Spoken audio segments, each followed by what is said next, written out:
Welcome to a breaking news edition of the Putback with Ian Begley. I'm your host, Michelle Margot. So SNY has learned on Tuesday afternoon that the Knicks are firing head coach Tom Thibodeau. Thibodeau led the Knicks to their first Eastern Conference Finals in 25 years, made the playoffs in 4 of 5 years, and led the Knicks to consecutive 50-plus win seasons for the first time since the 1990s. The Knicks have since released the following statement, quote, "Our organization is singularly focused on winning a championship for our fans.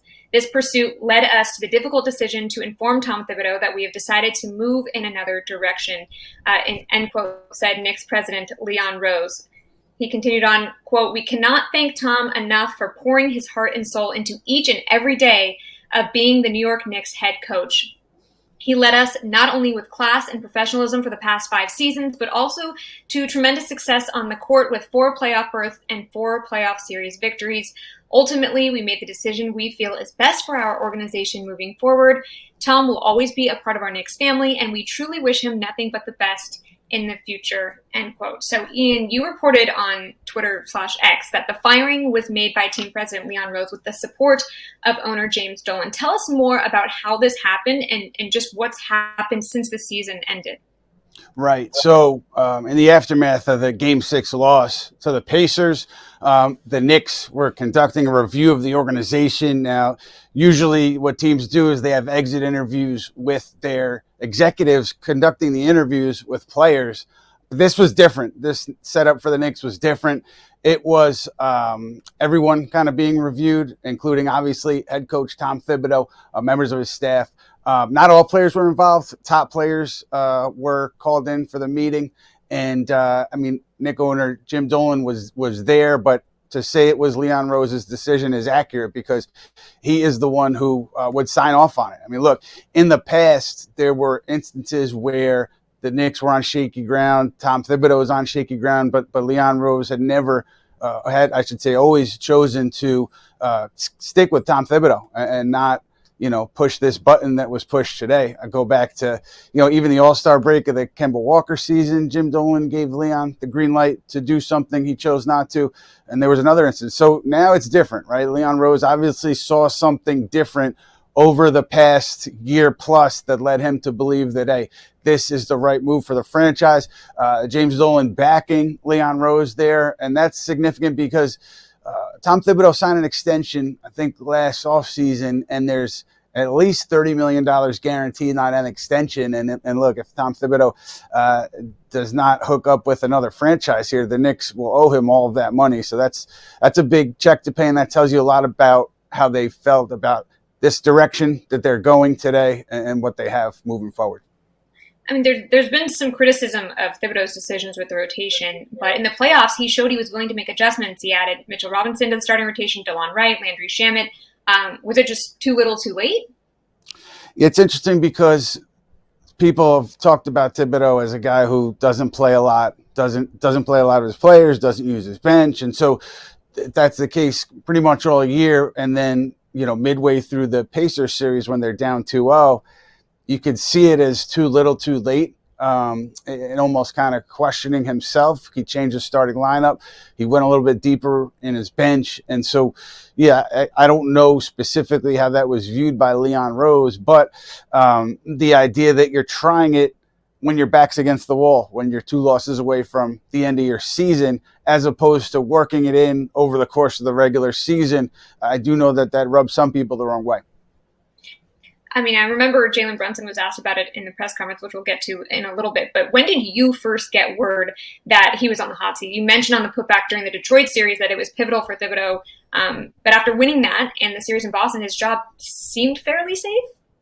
Yeah, I'm surprised. I mean, I heard, again, in the aftermath of that Game 6 loss that he was being reviewed, just like everyone else would be. And that, to me, I took that as a sign that something could happen. But I still thought, given the resume, given how Tom Thibodeau had so much success here in New York where other coaches hadn't, you talk about back-to-back 50-win seasons for the first time, I believe, at least since the 2000 season, and then 3 straight years of playoff series wins. Hadn't happened in so long. So I thought because of his resume and the winning that he had done here, and really the extension. I thought that might save him ultimately, because that's a lot of money to eat, that they would ultimately decide that he was safe. But given that in the aftermath of this thing, the impetus was to, fully review the coach and James Dolan just, being there for those meetings, it seemed to me like, hey, there's a chance here that he could go. And that's kind of why I was talking about what I was talking about yesterday. Is there a world in which he stays with the organization in any capacity? If I had to guess, I would say no, because, when this happens, it's not like everybody kind of goes out for a drink and talks about old times after something like this. I'm sure there's hard feelings. I don't know that maybe either side would want like a continuation of this. Maybe I'm wrong. Maybe I have a bad read on it. But I would think today that that's not something that is in the cards. And I would think that they just part ways and go from there. Yeah, that does make sense. You have spoken about Leon Rose and James Dolan's thoughts on Thibodeau, but how do you think the team's going to react to this? I mean, first let's talk about that, and then we'll go into specifics.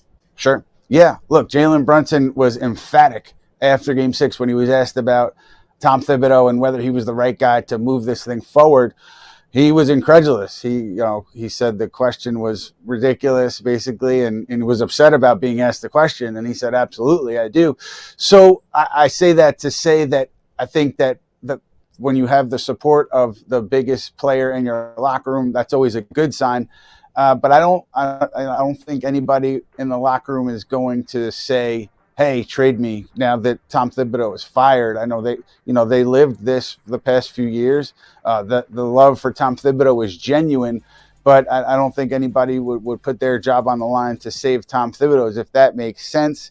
And so I wouldn't expect there to be big downstream effects in that locker room here with Tom Thibodeau out. Again, I think everyone had a healthy respect for him, really appreciated the way he went about his job.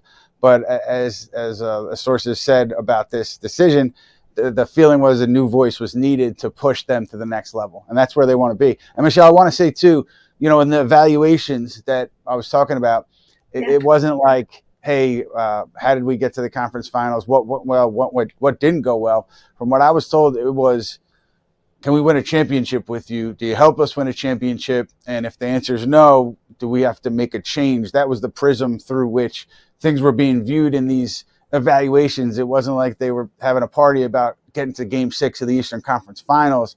The push is to win a title here, and I think that's probably a factor in how things played out here with Tom Thibodeau. Josh Hart posted on Twitter/X, quote, "forever grateful." What did you think of that? Yeah, I think that's probably the sentiment out of that locker room. I mean, look, again, like, I think that there were undercurrents of, guys complaining about minutes or complaining about minutes that were played and also not being in the rotation. I think you could find that in any NBA locker room. And, it's just more significant with Thibodeau because of his reputation of playing as starters heavy minutes. But I do think even with that, there was a healthy respect and an admiration for the way Thibodeau went about his job. Over the course of a 6-month season, coaches are going to be mad with players. Players are going to be mad about with coaches or about things that coaches do. That's, again, the course of the NBA, and the Knicks weren't immune to that. That was the case here. But I still thought, hey, given the body of work, Thibs would get another year here. But in terms of Josh Hart, I do think that's probably generally the reaction in that locker room is admiration and respect. Things like this have a tendency to either bring teams closer or divide a locker room a little bit. Which one would you imagine happens here? I almost want to say a neutral effect, because it's not going to divide the locker room. I don't know if it will necessarily bring them together in a way that they weren't before this. And maybe that's a cop-out answer. Maybe that's me sitting on the fence. But I don't see it as like a galvanizing move or one that could really undo things in the locker room. I think it's more so appreciate where Tom Thibodeau brought us, appreciate what he built here, But I think even the players, I mean, some players in an honest moment would say we probably need a new voice to get us to the next level. And I think it depends on who that new voice is and where the Knicks go from there as far as how it impacts the locker room. Well, something that matters very much is what Ben Stiller thinks, friend of the show. And he responded to the news with the following: I am a Tom Thibodeau fan. He brought this team back. I felt he gave every bit of himself and was always looking to improve. I will always be grateful for how far he brought the Knicks. They are relevant again. They are championship contenders again. The Knicks became winners. I mean, look, I can't speak for any other fans other than what Ben is saying there, but I do think if you pulled the Knicks fan, that probably would be the overwhelming sentiment, the majority sentiment. Tom Thibodeau, like all coaches, not perfect, has his flaws, and you could make an argument that those flaws maybe would prevent the Knicks from going to that next level. That's certainly how the organization feels about it, but also you can't ignore what he's done here. The playoff appearances, the wins, the Knicks being in the best position they've been in 25 years, 25 plus years. And Thibodeau being in the middle of that, being the impetus for it, really, he and Jalen Brunson. And so the idea that he's built this thing up, helped build a winning culture here from the basement up, foundation up, it's got to be talked about, can't be ignored. You have to give him credit for that. This team, in their first year together, made the Eastern Conference Finals. With Tom Thibodeau out, do you think that signals a roster overhaul as well, or is the front office just going to continue with this group just under a new coach? You talk about significant roster overhaul, you're talking about trading for a significant player. Obviously, all eyes are on Giannis Antetokounmpo in Milwaukee and Kevin Durant in Phoenix. My read on that now is kind of, well, if for Giannis to end up in New York, he would have to tell the Bucks, I want to be traded. I want you to send me to one place, and that's the Knicks. And then the Bucks would have to say, all right, Giannis, we'll work with you. You've been great for us, so we're going to take whatever the Knicks best offer. And so to me, though, that's a lot of hurdles to clear before you get that kind of mega deal for Giannis Antetokounmpo. And with a Kevin Durant, I've been saying it since this stuff has bubbled up. I don't see that as likely at the end of the day. Maybe there's a shift in organizational thinking there, and they do decide to go seriously after Durant. I'm sure they'll talk to Phoenix, but I don't think at the end of the day it'll end up with Durant in New York. So those are the two huge moves that are on the table right now. I think it's less likely they go there than they are to bring the core back and then make changes on the bench, on the margins, and see where that takes them. But the Giannis thing will be out there until it isn't. And yeah, so many things have to fall into place for the Knicks there. So I think more likely you see this core moving forward with the next head coach. How will a move like this affect free agency of the Knicks heading into the offseason? I mean, does this make the Knicks look better without Thibs? He was voted as coach players would least want to play for in an anonymous NBA players poll. Or is it more concerning now that they're starting with a new coaching regime? Look, the anonymous player polls, they also had Tyrese Halliburton as the most overrated player. So I don't put a lot of stock into it, because if you're going to say something anonymously and not put your name on it, it just leads me to give it less credence. But specifically with Thibodeau and free agents, of course, free agents know what they're getting into for a Tom Thibodeau coach team. But I don't think that would prevent them from coming here, because they see the opportunity to help this team win, to play in this market, and you could be, a forever hero if you help this team win a championship. So I think that would be the allure. Maybe another head coach being here makes it more palatable to be here, because you're not dealing with the heavy minutes and the detrimental traits of a Thibodeau. So maybe there's some degree of that, but I don't think in a major way at all it would change a free agent's thinking on coming here. Well, let me say this, when you're dealing with the biggest names in the sport, right? Like Durant and Antetokounmpo, I think the coach does matter. If the player is going to make a push to go to one place, the coach does matter in that instance. But the free agents that the Knicks were going to be after, mid-level guys, bench guys, I don't think it would have impacted things greatly one way or another. Well, looking ahead to the future, they're going to have to hire a new coach. What are you hearing in the early going on who that person might be? I have not heard anything like solid enough to relay specific names. That you can connect the dots though on Johnny Bryant, because Johnny Bryant was the associate head coach under Tom Thibodeau. He was hired by the Knicks, not by Thibodeau, but by the organization, because they saw a lot in him, and they allowed him to go to Cleveland and sign with the Cavs in a similar role. He's there with Donovan Mitchell now. He's close with Donovan Mitchell. He is a finalist reportedly for that Phoenix Suns job. They haven't made a decision yet. So, I think that logic tells you that he at least would be under consideration. Jay Wright is a name that everybody's going to throw out there because of the Villanova connections. I could say today that I'd be surprised if that's the direction it went. Mike Malone, and just in talking to people, over the course of since he got fired, never heard that was like something that people were super excited about. Now, look, opinions change. I'm not going to claim that I was able to pull every member of the organization when talk about these coaches, but just the conversations that I had never struck me as a slam dunk hire. And Taylor Jenkins, hadn't heard that either. And so, Danny Hurley, I guess it's possible. But everything to me, you're going to lean on the guys in your locker room. You're going to lean on Jalen Brunson. You're going to lean on Karl Towns, assuming that he's here and not part of a trade. You're going to lean on Anunoby, Bridges, those guys, and you want a guy that they're comfortable with, because if you're married to that core, you want the coach to be somebody who fits what they like to do. So I think that's one prism you view it through. And, sometimes in the league, surprising things happen. Coaches who you don't think are going to be available become available. So I would expect the Knicks to take their time here. But the Bryant thing is interesting because he is a finalist there in Phoenix. Thibs has been known as a defensive-minded coach. What type of coach do you think Leon Rose and the front office are looking for this time around? I don't.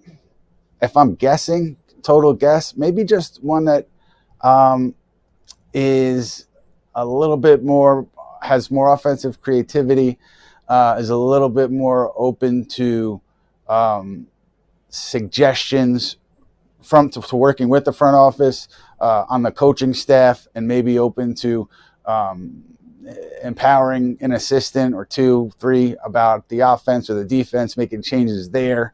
And if I had to guess, that's maybe some of the criteria they're looking for. But if you're talking about, a coach to get you to the next level, I don't know how Johnny Bryant, look, he's never coached before. So that to me would be a little bit surprising, just because you're looking for, I would assume, a coach with some credentials here who has proven that he could coach a team to the top of the NBA or near it. So when you're talking about coaches with no NBA experience, I think that's something to think about as well. With Tom Thibodeau out, do you think this impacts Rick Brunson's role with the team or anyone else, on the bench under his regime? Well, Tom Thibodeau, like his assistants, they're his guys, right? They're guys who have been with him in Minnesota and in Chicago. By and large, there's an assistant here or there who isn't under that kind of Thibodeau tree. Like Mark Bryant being one, Mo Cheeks being another one. But with Rick Brunson specifically, I don't think so. If I had to guess, I don't think so. I don't think his role would be impacted. I think the thing there may be like if Rick felt like he didn't want to do it, maybe that would be a reason why it changed. But I don't think from the top, like from ownership, James Dolan, or team president Leon Rose, they would force any kind of a change there. That's my guess. I don't know. It's just a guess. I'm not sure if this is a reach, but this is the second time that Karl Anthony Towns has been on a Thibs coach team, and the second time that Thibodeau was fired from coaching that team. Is there any meaning to that? And do you see Towns, continuing to be a centerpiece for the Knicks? I do. You're talking about Giannis Antetokounmpo would be the move there for Towns, and it would be, to me, obviously that's a move that any team would make. But outside of that, I think that they had a strong belief in Towns when they made the trade about the way he can impact the game. And I don't think they're going to pull the cord after one season. I would assume they knew what they were getting in Towns when they traded for him. So the defensive issues, while frustrating, I don't think they could be surprising to the people at the top of this organization. And so why would you go ahead and pull the cord on that experiment after 1 year if you knew exactly what you were getting into? Again, short of a Antetokounmpo or somebody at that caliber, that kind of a trade, I would assume Towns is here next year. I would like to think that the teams and the fans respect what Thibs has done for the franchise, especially after this season. But it's no secret that he's been on thin ice for much of his tenure. Are you surprised at all that this is the time that he got fired than other times in the past? I am because simply because this was year-over-year progress, right? This is what you look for when you're building a team that can contend, not just for 1 year, but for many years. You're looking for signs that say, okay, we're heading in the right direction. Now, look, twice they ended their season in the second round. This time they elevated themselves to the conference finals, so it wasn't perfect, but from 30,000 feet, big overview, they made progress. So for that reason, I am surprised. It would have been easy and justifiable for them to bring Thibodeau back. It would have been a no-brainer based on how things went. But I am surprised that of all the times where there was questions, and there were questions at least twice in the past, that this is the time that they make the move. But it tells you a lot about where they think they are and the sense of urgency, sense of immediacy that they have in wanting to get to the finals and win an NBA championship. I think they know that, while the window could be a few years, you can't squander away opportunities like the one they had this year. What does the timeline look like moving forward? I don't think anything's happening tomorrow. I don't think anything's happening, the next day. I think there's going to be a search here where you got to wait to see how some things play out that are beyond the parameters of what the current search would be. So I don't think you shouldn't expect to get news tomorrow or the next day that something's happened. And I think we're so excited to find out what's going to happen. I know. I look, me too, because once you get that hire done and you get the press conference, I hope to take a day off or two. But I don't think, sadly for me and my wife, I don't think anything's happening in the next day or two here. I think they're going to take a little time to sort things out. Well, as for Tom Thibodeau, does he have a future coaching in the NBA in your mind? I think realistically, if he's going to hook up somewhere, it's going to be as the role that he had with the Celtics, which was a defensive mastermind, a defensive coordinator, and to get a team that maybe was lacking on that end of the floor to get them to an elite level like he did with the Celtics. I think that is, if he's going to be in the league, that's where he's going to be. I don't think he'll get another head coaching job, and that's not to disparage him at all, but it's just to kind of see what led him to New York, which was, obviously his coaching talent, but also the relationships he had with Leon Rose and William Wesley. And then now, I don't think those relationships exist between Thibodeau and another person leading an organization. So I think most likely assistant if it does happen. Is there anything else that we might be missing that you feel is pertinent to what happened today?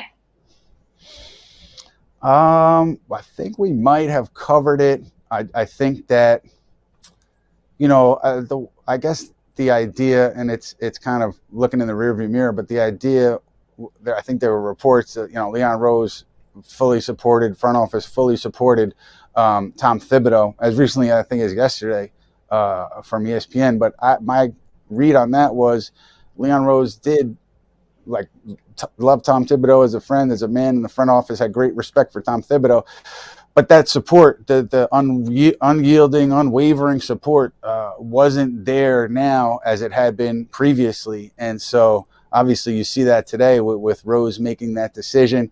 And it tells you a lot about the nature of this business. It's high stakes NBA coaching, especially when you believe you're on the precipice of a title. And I would just say too, the names that are currently out there available, I would think that there would have to be some kind of sea change for somebody to be hired again next 24, 48 hours. I just wouldn't see it playing out that way. But let's see. The Knicks tend to surprise you, so maybe we'll be talking again 4:00 tomorrow about the Knicks' new head coach. Well, Godspeed for you and your sleep situation over the next couple weeks.